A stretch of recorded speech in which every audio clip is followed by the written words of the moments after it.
Hello guys, welcome back to our channel. நான் தான் உங்கள் பெரு. நாம இன்னைக்கு இதில் பார்க்க போகிறது, இன்னைக்கு தந்தி ஒன்றில் தமிழ் டப்பிங்கோட ஸ்ட்ரீம் ஆகிட்டு இருக்க ஒரு மலையாள படமான செகண்ட் ஷோ படம் எப்படி இருக்குது அப்படிங்கிறத இதில் பார்க்க போகிறோம். ஸோ இந்த படம் 2012 ரிலீஸ் ஆன ஒரு படம் தான். ஆனால் இப்போ தமிழ் டப்பிங்கோட ஸ்ட்ரீம் பண்ணியிருக்காங்க. இதில் லீடிங் ரோலில் நம்ம துல்கர் சல்மான் தான் பண்ணியிருக்காப்புல. ஸோ இந்த படம் பார்க்கலாமா இல்லையா, இல்லை எப்படி இருக்குது அப்படிங்கிறத டீட்டெயிலாக இந்த வீடியோவில் பார்த்துலாம். ஸோ ஏன்னா 2012 இறங்கின படம் இப்போ பார்த்தா நல்லா இருக்குமா அப்படிங்கிறத டீட்டெயிலாக பார்க்கறதுக்கு முன்னால் இந்த படத்தோட கதை என்னங்கிறத ஃபஸ்ட்டு பார்த்துருவோம். படத்தில் ஹீரோவான நம்ம துல்கர் சல்மான் பேர் லாலு. ஸோ இவர் வந்து ஜெயிலில் இருந்து இப்போ விடுதலையாகி அவரோட சொந்த ஊரான குன்னத்தூருக்கு போகிறதுக்காக பஸ் ஸ்டாண்டில் வெயிட் பண்ணிட்டு இருக்காரு. அவர் கூட வெயிட் பண்ணிட்டு இருக்கவருக்கு இவரோட கதையை ஓப்பன் பண்ணி சொல்ல ஆரம்பிக்கிறாரு. இவர் வந்து பார்த்தீங்கன்னா இந்த ஊரில் வந்து சின்ன சின்ன சில்லறை வேலைகள்லாம் பார்த்துட்டு அவரோட நண்பரோட ஜாலியாக அவரோட லைஃப்பை வாழ்ந்துட்டு இருந்தார். ஒரு கட்டத்துக்கு மேலே கொஞ்சம் கொஞ்சமாக படிப்படியாக வளர ஆரம்பிக்கிறாரு. அதில் ஒரு கட்டமாக தற்கொலை பட ஜோசப் அப்படிங்கிற ஒரு நபர்கிட்ட வந்து இந்த டியூ கட்டாத வண்டியெல்லாம் பிடிச்சி கொடுக்குற ஒரு வேலையை பார்த்துட்டு இருக்காப்புல.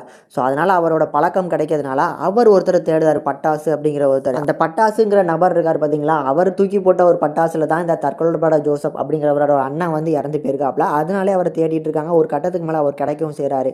அவரை வந்து பழி வாங்குறதுக்கு அப்புறம் நடக்கக்கூடிய ஒரு சம்பவத்தில் நம்ம ஹீரோ துல்கருக்கும் அவரோட ஃப்ரெண்டுக்கும் அவரோட லைஃபே மாற்றி போட போகிற ஒரு சம்பவமாக அமைய போகுது. ஸோ இதுக்கப்புறம் நடக்கிற சம்பவங்கள் என்ன அப்படிங்கிறத அந்த படத்தோட மீதி கதனே சொல்லலாம். ஃபர்ஸ்ட் இந்த படம் 2012 பீரியடில் எடுக்கப்பட்ட ஒரு படம் அப்படிங்கிறனால அந்த பீரியடில் ஏற்ற மாதிரி தான் அந்த படத்தை எடுத்திருப்பாங்க. அதனாலே அதோட ஸ்க்ரீன் பிளேவாக இருக்கட்டும் அண்ட் சினிமாட்டோகிராஃபிக் எல்லாமே வந்து அந்த ஜேனலில் இருக்கிறதுனால ஓரளவுக்கு என்டர்டெயின் கொடுக்காத மாதிரி தான் இந்த படம் இப்போ பார்க்கறதுக்கு ஃபீல் ஆகுது.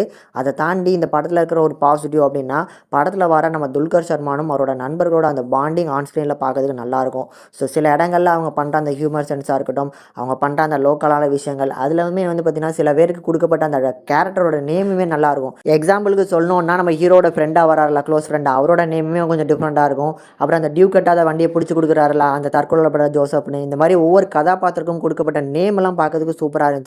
தமிழ் டப்பிங்குமே அது சூப்பராக பண்ணி கொடுத்துருக்காங்க. ஸோ இந்த படத்துக்கு பாசிட்டிவ்னு பார்க்கும்போது தமிழ் டப்பிங் நீட்டாக பண்ணி கொடுத்துருக்கனால சில இடங்களில் அந்த டைலாக்ஸ்லாம் ரசிக்கிற மாதிரி இருக்குது. அதுக்கு வேணால் வந்து ஒருக்க ட்ரை பண்ணி பார்க்கலாம். ஸோ படத்தை ஃபேமிலியோட பார்க்கலாமான்னு கேட்டிங்கன்னா கண்டிப்பாக ஃபேமிலியோட பார்க்குற மாதிரி தான் அந்த படத்தை எடுத்திருக்காங்க. பெரிய லெவலில் அடல் கண்டென்ட்லாம் கண்டிப்பாக கிடையாது. ஸோ இந்த படத்தோட தமிழ் டப்பிங்குமே நீட்டாக இருக்கனால ஒருக்க பார்க்கக்கூடிய ஒரு ஒன் டைம் வாட்சபிள் மூவியாக சஜஸ்ட் பண்ணால் முடிஞ்சால் ட்ரை பண்ணி பாருங்கள். இந்த படத்துக்கு நம்ம சேனல் ரேட்டிங் பார்க்கும்போது 5:2 வரைக்கும் ரேஷியோ கொடுத்துருக்கோம். ஒரு ஆவரேஜான ட்ராமா முடிஞ்சால் ட்ரை பண்ணி பாருங்கள்.